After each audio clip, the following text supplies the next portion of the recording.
Cell cycle.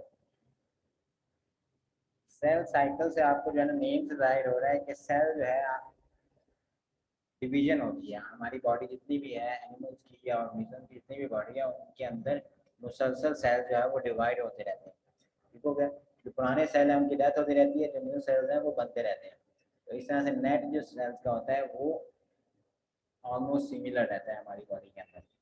तो जो new sales बन रहे हैं वो किस तरह से बन रहे हैं, किस प्रोसेस के थ्रू बन रहे हैं, उसको हम सेल साइकिल कहते हैं। अब सेल साइकिल की आगे आगे दो टाइप्स हैं, माइटोसिस और मियोसिस। हमारी बॉडी के जो डिफरेंट सेल्स हैं उसके अंदर कुछ सेल्स जो हैं वो माइटोटिकली डिवाइड होती है और कुछ सेल्स ऐसे हैं जो मियोटिकली, जो हमारे पास स्पोर्स हैं या oocytes हैं या स्पर्मेटोजेनेसिस वगैरह जहाँ पे भी हो रही है, ये हमारे पास जितने भी सेल्स हैं जो हमारे गमेट्स होते हैं, वो जो गमेट्स हैं वो मियोसिस के थ्रू डिवाइड करते हैं और बाकी जो सेल्स हैं वो नॉर्मली माइटोसिस के थ्रू डिवाइड करते हैं। ठीक हो गया। अब इसकी डिफरेंट फेजेस होती हैं सेल साइकिल के अंदर। सेल साइकिल को हम ये कह सकते हैं, cell cycle is a series of event from the time a cell is produced until it completes mitosis and produce new cells। ठीक हो गया। ये इसकी डेफिनेशन है सेल साइकिल की। आपके पास बुक्स है ना सबके पास?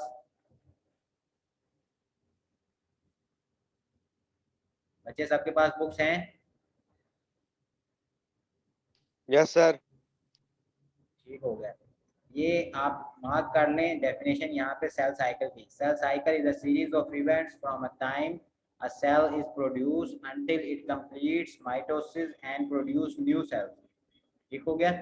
इसे हम सेल साइकिल कहते हैं कि सेल की जब सेल न्यू बना है उस वक्त से लेके सेल जब दो सेल्स के अंदर डिवाइड हो जाता है तब तक को जो है ना हम जितनी भी इवेंट्स हो रहे हैं उसके अंदर, जितनी भी चेंजेस आ रही हैं, जितने भी प्रोसेसेस हो रहे हैं उसको हम क्या कहते हैं, सेल साइकिल कहते हैं। अब इसके दो आगे जो है ना फेजेस हैं। सेल साइकिल के दो फेजेस हैं, इंटरफेज एंड माइटोटिक फेज। ठीक हो गया। अब इंटरफेज और माइटोटिक फेज जो है ना, इन दोनों के दरमियान इंटरफेज वो है जहाँ जहाँ सेल डिवीजन नहीं हो रही होती, सेल डिवाइडिंग स्टेज के अंदर नहीं होता। माइटोटिक फेज को हम एम फेज भी कहते हैं। Mitotic phase is relatively short period of cell cycle. It alternates with the much longer interphase where cells prepare itself for division. Cell का जो माइटोटिक फेज है या एम फेज है उसको हम जो है, माइटोटिक मतलब उसको सेल डिवीजन फेज, जब तक सेल माइटोटिक फेज के अंदर होगा सेल डिवाइडिंग फेज के अंदर होगा। और जब सेल इंटरफेज के अंदर होगा, ये वो दो माइटोटिक फेज के दरमियान का जो ड्यूरेशन है उसे हम जो है वो इंटरफेज कहते हैं, जहाँ पे सेल क्या करता है अपने आप को डिवीजन के लिए जो नेसेसरी रिक्वायरमेंट्स होती हैं वो रिक्वायरमेंट्स कंप्लीट करता है, वो प्रोसेसेस कंप्लीट करता है जो डिवीजन के लिए रिक्वायर्ड होते हैं, उन सब्सटेंसेस को, उन एंजाइम्स को प्रिपेयर करता है जो डिवीजन के लिए रिक्वायर्ड होते हैं। मतलब इसको हम जो है वो डिवीजन स्टेज के दरमियान का जो दो डिवीजन स्टेज के या दो माइटोटिक फेज के दरमियान का जो ड्यूरेशन होगा उसे हम इंटरफेज कहेंगे। अब इंटरफेज की डेफिनेशन क्या होगी? Interphase is the time when a cell's metabolic activity is very high as it performs its various functions. अब इसकी आगे तीन डिविजन हैं। इंटरफेज को आगे तीन डिफरेंट फेजेस के अंदर डिवाइड किया गया है, G1 phase, S phase and G2 phase. G1 phase को हम फर्स्ट गैप कहते हैं, S फेज को हम सिंथेसिस या सिंथेटिक फेज कहते हैं, देन जो G2 है इसको हम सेकंड गैप कहते हैं। अब G1 फेज क्या होता है हमारे पास? G1 फेज के अंदर क्या होता है कि ये जो अपने सेल के अंदर जो है वो प्रोटीन्स होते हैं उनके नंबर को इंक्रीज कर लेता है सेल। उसके अलावा जितनी भी ऑर्गेनेलीज होती हैं, जो वाइटल ऑर्गेनेलीज होती हैं, जो इम्पोर्टेंट ऑर्गेनेलीज हैं जैसे माइटोकॉन्ड्रिया है या राइबोसोम्स है, उनके नंबर जो है वो इंक्रीज हो जाता है सेल के अंदर। उसके अलावा सेल का साइज जो है वो इंक्रीज हो जाता है। इसमें तीन चेंजेस आ रहे हैं। फर्स्ट चेंज ये है कि प्रोटीन का जो है ना, प्रोटीन सप्लाई जो है वो इंक्रीज हो जाती है। इसके बाद जो ऑर्गेनेलीज हैं उनका नंबर इंक्रीज कर जाता है और क्या होता है कि सेल का साइज जो है वो इंक्रीज कर जाता है या ग्रो कर जाता है। This phase is also marked as the synthesis of various enzymes which are required in the next phase. It means S phase for the duplication of chromosome. अब इसके अंदर 4 चेंजेस हो रही हैं। G1 फेज एक ऐसा फेज है जिसके अंदर सेल जो है अपनी जो नेक्स्ट फेज के लिए रिक्वायरमेंट है उसको इंक्रीज कर रहा है, उसका अमाउंट, जिनका नंबर जो है वो इंक्रीज कर रहा है। सबसे पहले क्या होगा, ये प्रोटीन की सप्लाई को इंक्रीज कर देता है। देन ऑर्गेनेलिज को, जो हमारे पास वाइटर ऑर्गेनेलिज है, माइटोकॉन्ड्रिया या राइबोसोम, उनका नंबर इंक्रीज हो जाता है। उसके बाद सेल का साइज ग्रो कर जाता है। देन हमारे पास है कि जो इंजाइम्स रिक्वायर्ड होते हैं क्रोमोसोम की डुप्लीकेशन में, जो एस फेज के अंदर यूज होने होते हैं इंजाइम्स, उन इंजाइम्स का नंबर भी इंक्रीज कर जाता है या उनकी सिंथेसिस हो जाती है यहाँ पे। अब जो इंटरफेज है, ये टोटल सेल साइकिल का 90% जो है वो इंटरफेज है। मींस अगर 100 मिनट्स के अंदर सेल डिवाइड कर रहा है एक सेल से दूसरे सेल के अंदर, तो 90 मिनट्स जो है वो इंटरफेज के अंदर होंगे और सिर्फ 10 मिनट्स जो है वो हमारे पास माइटोटिक फेज होगा। ये आपके एमसीक्यू के हवाले से, interphase last for at least 90% of the total time required for the cell cycle, ये आपके एमसीक्यू के हवाले से इंपॉर्टेंट है। देन हमारे पास है एस फेज। इसके अंदर क्या होगा, जो क्रोमोसोम है, ये cell duplicates its chromosome, as a result each chromosome consist of 2 sister chromatids. आप जितने भी जो है ना क्रोमोसोम है, उनका जो है ना एक पेयर बन जाता होता है, 2 सिस्टर क्रोमैटिड्स हो जाते हैं। इनका क्रोमोसोम का साइज जो है वो डबल हो जाता है। जो G2 फेज है, एस फेज को हम सिंथेटिक फेज कहते हैं इसी वजह से, क्योंकि इसके अंदर क्रोमोसोम जो है वो की सिंथेसिस होती है, उसकी डुप्लीकेशन हो रही होती है। देन हमारे पास है G2 phase. In this G2 phase, cell prepares proteins that are essential for mitosis, mainly for the production of spindle fibers. Spindle fibre क्या है वो मैं आपको आगे जाके बता दूंगा कि सेल स्पिंडल फाइबर्स बेसिकली क्या करते हैं। स्पिंडल फाइबर्स ग्रो करते हैं पोल्स पे जाके, वो क्रोमोसोम के साथ अटैच होते हैं। दो क्रोमोसोम अलग-अलग आपस में जुड़े होते हैं सिस्टर क्रोमैटिड्स, उनकी ब्रेकडाउन करते हैं, उनको आप पुल करते हैं एक दूसरे से अलग से पुल करते हैं, ऑपोजिट पोल्स के ऊपर पुल करते हैं, ताकि दो क्रोमोसोम के सेट दो अलग-अलग पोजीशन पे पहुंच जाए। After the G2 phase of interphase, cell enters the division phase. Its mean mitotic phase या M phase. It is characterized by the mitosis in which cell divides into 2 daughter cells. ठीक हो गया।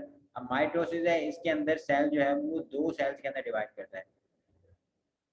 Cells that have temporarily or permanently stopped dividing are said to have entered a state sequence called G0 phase या G0 phase. Sometimes ये होता है कि किसी अब नॉर्मेलिटी की वजह से, म्यूटेशन की वजह से सेल जो है वो अपनी सेल साइकिल जो है वो स्टॉप हो जाता है।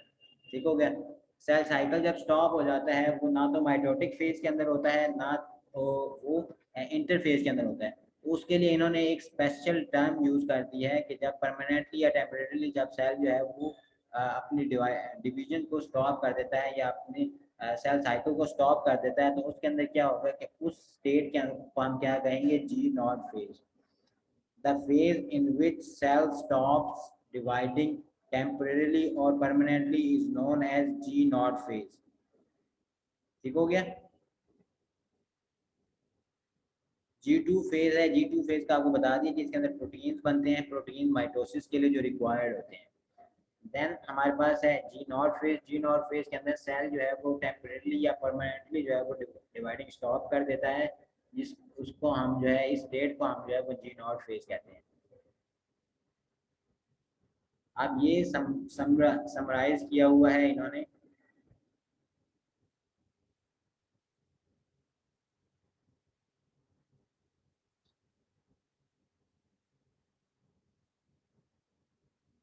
अब ये देखिए, ये क्रोमोसोम था या क्रोमेटिड या वन क्रोमेटिड कह लें या सेंट्रोमियर कह लें, ये जो है ना मतलब एक क्रोमोसोम है हमारे पास। यहाँ से स्टार्ट होता है एस फेज। सॉरी, ये हमारे पास सेल था, एक सेल था ये वाला। ठीक हो गया। इस सेल के बाद क्या होगा, G1 फेज है, synthesis of protein, synthesis of organelles and growth in size. ये सेल इतना सा था। अब ये हो गया, क्या हो गया, इसके अंदर प्रोटीन सिंथेसिस हुई है, ऑर्गेनेलिज की सिंथेसिस हो गई है, ज़्यादा ऑर्गेनेलिज बन गई हैं। इसके बाद क्या होगा, एस फेज है, इसके अंदर क्रोमोसोम की डुप्लीकेशन होगी। ये सिंगल क्रोमोसोम था, आगे देखिए ये सिस्टर क्रोमेटिड होंगे, 2 क्रोमेटिड बन जाएंगे। यहाँ एक क्रोमेटिड था, यहाँ पे 2 क्रोमेटिड बन गए एस फेज के बाद। अब इसके बाद ये देखें साइज यहाँ पे कम था, ये साइज यहाँ पे और इंक्रीज कर गया। इसके बाद G2 फेज है। G2 फेज के अंदर क्या होगा कि ये उन प्रोटीन की सिंथेसिस होगी जो M फेज के लिए रिक्वायर्ड होंगे। M फेज के लिए जो रिक्वायर्ड होंगे उसके अंदर क्या होगा, देखें ये वो प्रोटीन्स हैं जो साथ साथ बन गई हैं। उसके बाद माइटोटिक फेज है या सेल डिवीजन जो है ना, यहाँ पे कहते हैं उसको सेल डिवीजन हो रही है। तो क्या होगा कि एक सेल से 2 सेल के अंदर डिवाइड हो रहा है। तो देखें सिंगल क्रोमेटिड, यहाँ पे सिंगल दोबारा से सिंगल क्रोमेटिड हो गया। ये जो 2 क्रोमेटिड से ये 1 क्रोमेटिड के अंदर 2 अलग सेल के अंदर चले गए हैं। इस तरह से ये साइकिल चलता जाता है, G1 phase, S phase, G2 phase. अब G1 फेज के बाद अगर जो है टेम्परेरी स्टॉप करता है उसको हम जो है वो G0 फेज कहेंगे। ये जो G0 फेज है, ठीक हो गया। ये इससे आगे सिंथेटिक फेज के अंदर एंटर ही नहीं होता सेल, G0 फेज अगर आ जाती है। Inhibition of protein synthesis during G2 phase prevent cell from undergoing mitosis.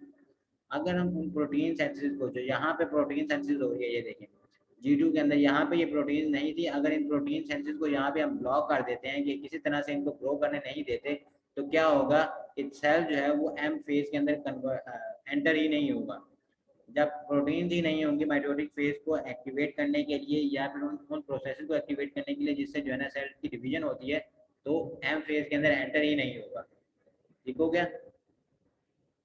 In multicellular eukaryote cell enter G0 phase from G1 and stop dividing. Some cells remains in G2 for indefinite period, इसमें neuron. Some cells enter G0 phase semi-permanently. For example, some cells of liver and kidney. Many cells do not enter G0 and continue to divide throughout an organism's life. अब जैसे जो neurons हैं, neurons की एक specific time तक जाके divide करते हैं, उसके बाद इनकी डिवीजन स्टॉप हो जाती है। तो वो क्या करते हैं, वो G0 फेज के अंदर चले जाते हैं सेल। देन कुछ सेल ऐसे होते हैं जो टेम्परेरीली जो है ना वो G0 फेज के अंदर जाते हैं, जिसके अंदर हमारे पास लिवर सेल है और किडनी सेल है। ये सेल जो है ये G0 फेज जो है ना वो टेम्परेरीली शो करते हैं। जबकि कुछ ऐसे सेल्स होते हैं जिनके अंदर एपिथेलियल सेल जो हमारे स्किन सेल्स हैं, ये थ्रू आउट द लाइफ बढ़ते चले जाते हैं। ठीक हो गया। Then the events of cell cycle are ordered and directional. It means each event occurs in a sequential fashion and it is impossible to reverse the cycle. अभी देखें ना, हर एक इवेंट एक सीक्वेंस से हो रहा है। G1 phase, S phase, G2 phase and M phase. M phase के बाद दोबारा से जो है ना, मतलब ये सीक्वेंस के अंदर जा रहा है। जब एक सेल यहाँ से यहाँ पे एंटर हो गया एक दफा, G2 फेज के अंदर एंटर हो गया है, तो वो दोबारा से S फेज के अंदर नहीं जाएगा या G1 फेज के अंदर दोबारा से नहीं जाएगा जब तक वो अपना साइकिल कंप्लीट नहीं कर लेता। ठीक हो गया। ये इरिवर्सिबल प्रोसेस है। अब माइटोसिस की हिस्ट्री थोड़ी सी बताई हुई है। A German biologist, Walter Fleming, observed that in a dividing cell, nucleus passes through a series of changes which he called mitosis. Mitosis is a type of cell division in which a cell divides into two daughter cells, each with the same number of chromosomes as were present in the parent cell. Mitosis occurs only in eukaryotic cells. In multicellular organisms, the somatic cells undergo mitosis. Prokaryotic cells undergo a process similar to the mitosis called binary fission. They do not undergo proper mitosis. Why? ठीक हो गया। अब इसके अंदर ये है कि क्योंकि उनके अंदर जो प्रोकैरियोटिक सेल्स होते हैं, इनके अंदर सिंगल सेल होता है। बाइनरी फिशन के अंदर होता है कि पूरी बॉडी को दोबारा से न्यू बनाना। इनके अंदर जो माइटोटिक सेल्स होते हैं, जो प्रोकैरियोटिक सेल्स होते हैं, इनके अंदर सेक्सुअल रिप्रोडक्शन नहीं हो रही होती। सेक्सुअल रिप्रोडक्शन नहीं हो रही होती, इस वजह से ये जो है वो बाइनरी फिशन एसेक्सुअली रिप्रोड्यूस होते हैं। इस वजह से ये बाइनरी फिशन के थ्रू रिप्रोड्यूस होते हैं एज कम्पेयर टू माइटोसिस। ठीक हो गया। प्रोसेस ऑलमोस्ट सेम है, उसको नाम बाइनरी फिशन का दिया है क्योंकि वहाँ पे एसेक्सुअली रिप्रोड्यूस हो रहे हैं। उसके बाद फेजेस हैं, डिफरेंट फेजेस हैं माइटोसिस की। कैरियोकाइनेसिस, एंड दो फेजेस हैं, साइटोकाइनेसिस एंड कैरियोकाइनेसिस। कैरियोकाइनेसिस हम क्या कहते हैं, इसकी डेफिनेशन क्या है? The division of nucleus is known as karyokinesis and the division of cytoplasm is known as cytokinesis. समझ आ गया आप लोगों को? इन दोनों चीजों का डिफरेंस समझ आ गया, कैरियोकाइनेसिस एंड साइटोकाइनेसिस। अब कैरियोकाइनेसिस के आगे डिफरेंट हैं, चार आगे डिफरेंट फेजेस हैं, prophase, metaphase, anaphase and telophase. ठीक हो गया? कैरियोकाइनेसिस को या न्यूक्लियस के डिवीजन को इन्होंने 4 फेजेस के अंदर डिवाइड किया गया है, prophase, metaphase, anaphase and telophase. अब ये सोमैटिक सेल की डेफिनेशन है, ये आप लोगों ने याद करनी है लाजमी। Are those which form the body of organism while germ line cells are those. अब इसके अंदर डिफरेंस भी आ सकता है आपको, somatic cell and germ line cells का क्या डिफरेंस है। ठीक हो गया? जर्म लाइन सेल्स वो सेल्स होंगे जो गमेट्स प्रोड्यूस करते हैं। ठीक हो गया? ऐसे आपके स्पर्म्स और एग्स प्रोड्यूस होते हैं, वो हमारे पास जर्म लाइन सेल्स होंगे। ठीक हो गया? जबकि सोमैटिक सेल जो हमारी बॉडी के अंदर, पूरी बॉडी के अंदर डिफरेंट सेल्स हैं, जो हमारे स्किन के होंगे, आइज के होंगे, न्यूरॉन्स होंगे, हार्ट सेल्स होंगे, डिफरेंट टिश्यूज के अंदर जो कार्डिक सेल्स होंगे, जितने भी सेल्स हैं वो सारे के सारे हमारे पास सोमैटिक सेल्स आ जाते हैं। Somatic cells undergo mitosis while germ line sales undergo meiosis. ये देखिए ना, जो जर्म लाइन सेल्स हैं या गेमेट्स हैं वो हमारे पास मियोसिस होती है उनके अंदर, जबकि जो गेमेट्स के अलावा जितने भी सेल्स हैं वो हमारे पास किसके अंदर जाते हैं, वो माइटोसिस के थ्रू जो है ना वो डिवाइड कर रहे होते हैं। अब इनका डिफरेंस भी आगे जाके आपको बता देंगे कि माइटोसिस और मियोसिस के अंदर क्या डिफरेंस है। ठीक हो गया बच्चे? आज के लिए इतना इंट्रोडक्शन काफ़ी है। आप ये फेजेस देखें, G1 phase, S phase, G2 phase, इसके बाद ये आप ये पिक्चर आप देखें। ठीक हो गया? ऐसे आपको अच्छे से समझ आ जाएगी। देन G0 फेज क्या होती है? ठीक हो गया? और इसके अलावा सेल साइकिल क्या होता है, सेल की माइटोसिस किसे कहते हैं, और इसके अलावा हमारे पास साइटोकाइनेसिस और कैरियोकाइनेसिस की डेफिनेशन क्या है, हिस्ट्री क्या थी, और बाइनरी फिशन को क्यों प्रोकैरियोटिक सेल जो है वो बाइनरी फिशन के अंदर जाते हैं। ये सब चीज़ें आप लोगों ने कल याद करके आनी है। इसके अंदर आप मुझे बताएं कि कोई कंफ्यूजन या कोई प्रॉब्लम आप लोगों को।